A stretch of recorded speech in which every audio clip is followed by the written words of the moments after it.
নমস্কার বন্ধুরা, Susmita simple cooking চ্যানেলে সকলকে স্বাগত। আজকের রেসিপি আনারসের চাটনি।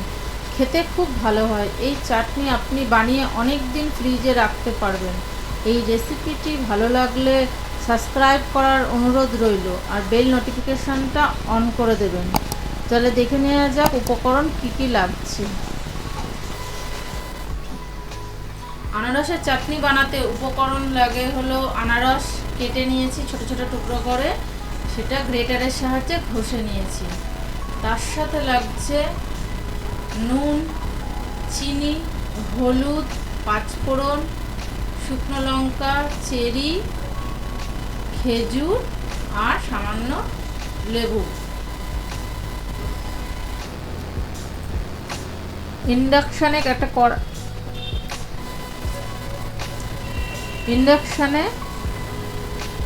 একটা কড়াই নিয়ে নিয়েছি। কড়াইটা গরম হয়েছে, তার মধ্যে আমি ফোড়ন দেওয়ার জন্য শুকনো লঙ্কা আর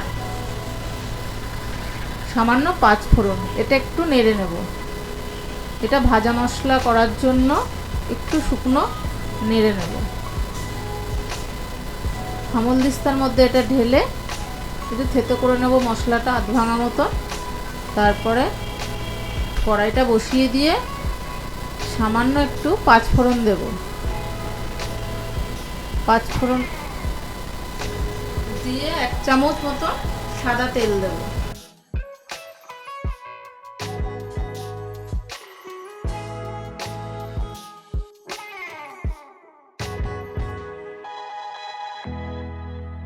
সাদা তেলটা একটু গরম হোক।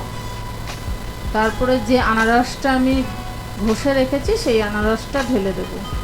এবার আনারসটা দেওয়ার পর একটু নাড়াচাড়া করতে হবে। এটা ঘষে নিয়েছি তো খুব তাড়াতাড়ি হয়, এটা বেশিক্ষণ সময় লাগে না আর শক্ত শক্ত হয় না। সামান্য নুন দেব, ব্যালেন্স করার জন্য অল্প একটু নুন দেব। তারপরে সামান্য হলুদ দেব রং আনার জন্য। এবার হলুদ দিয়ে একটু নাড়াচাড়া করে 5 মিনিট নাড়াচাড়া করে এবার একটু ঢাকনা দিয়ে ঢেকে দেব যাতে একটু নরম হয়ে যায়।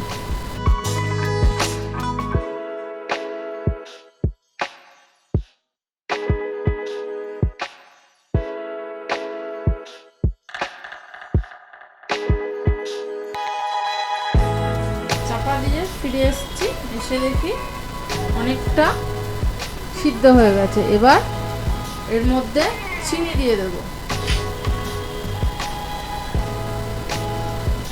আনারস মিষ্টি হলে খুব বেশি চিনি লাগে না, যদি খেয়ে দেখবেন টক ভাব হয় তাহলে একটু বেশি লাগে।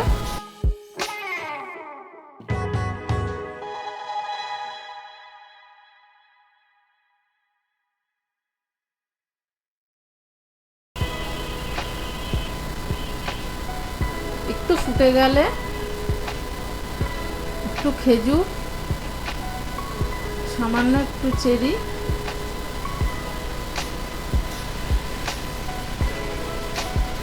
দিয়ে একটু নাড়াচাড়া করে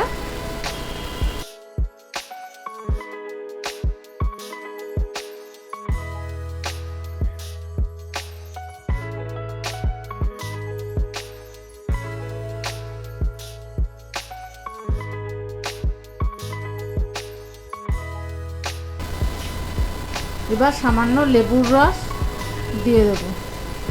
দিয়ে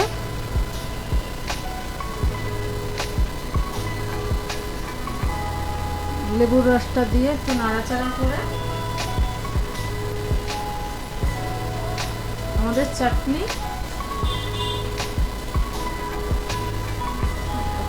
চাটনি হয়ে গেছে। এবার যে ভাজা পাঁচফোড়নটা রেখেছিলাম সেটা হামলদিস্তার সাহায্যে আধ ভাঙা করে একটু গুঁড়িয়ে নিয়েছি। ভাজা মশলাটা দিলে একটু সেন্ট হয় ভালো, খেতেও ভালো লাগে।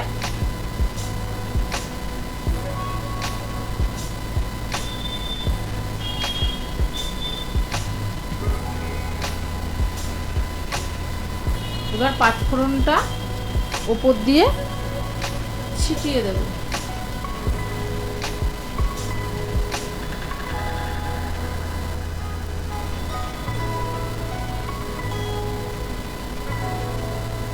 নেড়ে চেড়ে আমাদের চাটনি রেডি। পরিবেশনের জন্য আমাদের হয়ে গেছে চাটনিটা। দেখুন চাটনিটা কতটা সুন্দর হয়েছে।